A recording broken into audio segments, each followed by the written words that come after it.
جب تک رمضان کے روزے فرض نہیں ہوئے تھے اس وقت مسلمانوں کے ذمے عاشورہ کے دن روزہ رکھنا فرض قرار دیا گیا. شروع میں رمضان کے روزے فرض نہیں تھے لیکن عاشورہ کا روزہ فرض تھا. بعد میں جب رمضان کے روزے فرض ہو گئے تو عاشورہ کے روزے کی فرضیت منسوخ ہو گئی، یعنی اب عاشورہ کے دن روزہ رکھنا فرض نہیں. لیکن اس دن روزہ رکھنے کو حضور اقدس صلی اللہ علیہ وسلم نے سنت اور مستحب قرار دیا. اور ایک حدیث میں یہ ارشاد فرمایا کہ مجھے اللہ جل جلالہ کی رحمت سے یہ امید ہے کہ اگر کوئی شخص عاشورہ کے دن روزہ رکھے تو اس کے سال بھر کے گناہوں کا کفارہ ہو جائے. اتنی فضیلت عاشورہ کے روزے کی آپ نے بیان کر. سنت میں جو واحد حکم دیا گیا ہے عاشورہ کے دن وہ ہے روزہ. روزہ رکھنا ایک سال کے گناہوں کا کفارہ، یہ روایت میں آتا ہے کہ رسول اللہ صلی اللہ علیہ وسلم نے فرمایا. تو یہ ہے اصل حکم. اس کی کوشش کرنی چاہیے کہ اللہ تعالیٰ اس کی توفیق عطا فرمائے. اس میں ایک مسئلہ اور بھی ہے، وہ یہ ہے کہ حضور اقدس صلی اللہ علیہ وسلم سارے اپنے حیات طیبہ میں جب بھی عاشورہ کا دن آتا آپ روزہ رکھتے، لیکن وفات سے پہلے جو عاشورہ کا دن آیا تو آپ نے روزہ رکھا اور ساتھ میں ایک بات اور ارشاد فرمائی. وہ بات یہ ارشاد فرمائی کہ یہ محرم کی 10ویں تاریخ کو ہم مسلمان روزہ رکھتے ہیں اور ساتھ ساتھ یہودی بھی رکھتے ہیں. آپ کے علم میں آیا کہ یہودی بھی روزہ رکھتے ہیں. اور یہودیوں کے روزہ رکھنے کی وجہ یہ کہ وہی موسیٰ علیہ السلام کا واقعہ کہ اس دن چونکہ فرعون غرق ہوا تھا تو اس واقعے کی یاد میں وہ بھی اس دن روزہ رکھا کرتے. تو حضرت صلی اللہ علیہ وسلم نے فرمایا کہ جب ہم روزہ رکھتے ہیں اور ساتھ ساتھ اس دن یہودی بھی روزہ رکھتے ہیں تو ایک ہلکی سی مشابہت پیدا ہو جاتی ہے ان کے ساتھ. وہ بھی روزہ رکھتے ہوئے ہم بھی روزہ رکھتے ہوئے تو ایک مشابہت پیدا ہو جاتی ہے.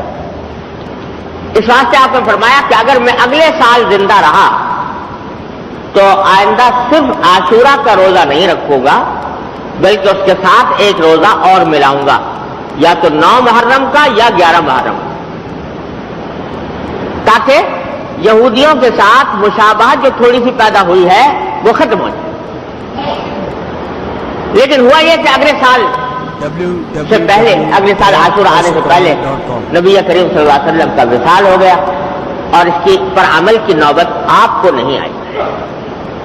لیکن چونکہ رسول کریم صلی اللہ علیہ وسلم نے یہ بات ارشاد فرما دی تھی، اس واسطے صحابہ کرام رضی اللہ تعالیٰ عنہ اجمعین نے عاشورہ کے روزے میں اس بات کا اہتمام کیا کہ چونکہ حضور کی خواہش یہ تھی لہذا عاشورہ کے ساتھ ایک دن ملا کر رکھا، 9واں روزہ یا 11واں روزہ، اور اس کو مستحب قرار دیا. اور تنہا عاشورہ کے روزہ صرف ایک دن کا روزہ رکھنے سے حضور کے اس ارشاد کی روشنی میں انہوں نے مکروہ تنزیہی اس کو قرار دیا کہ یہ خلاف اولا ہے. اگر کوئی رکھ لے گناہگار نہیں ہوگا، انشاءاللہ عاشورہ کا ثواب ملے گا. سارے عمر رسول کریم صلی اللہ علیہ وسلم روزہ رکھتے آئے، لیکن آپ کی چونکہ خواہش یہ تھی اس واسطے آپ کی اس خواہش کی تکمیل میں بہتر یہ ہے کہ ایک روزہ ساتھ ملایا جائے، چاہے 9 تاریخ کا چاہے 11ویں تاریخ کا. اس میں ایک اور سبق ہمیں عظیم ملتا ہے رسول کریم صلی اللہ علیہ وسلم کے ارشاد سے. وہ سبق یہ مل رہا ہے کہ غیر مسلموں کے ساتھ ادنا درجے کی مشابہت بھی رسول کریم صلی اللہ علیہ وسلم نے پسند نہیں فرمائی. حالانکہ وہ مشابہت جو ہے وہ کسی برے کام میں، ناجائز کام میں نہیں تھی، ایک عبادت میں تھی. وہ بھی عبادت کر رہے ہیں، ہم بھی عبادت کر رہے ہیں.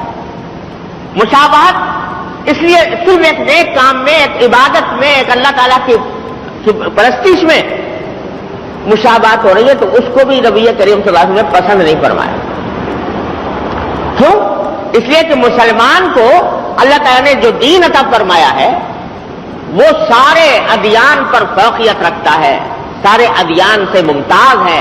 لہذا ایک مسلمان کا ظاہر و باطن بھی غیر مسلم سے الگ ہونا چاہیے، ممتاز ہونا چاہیے.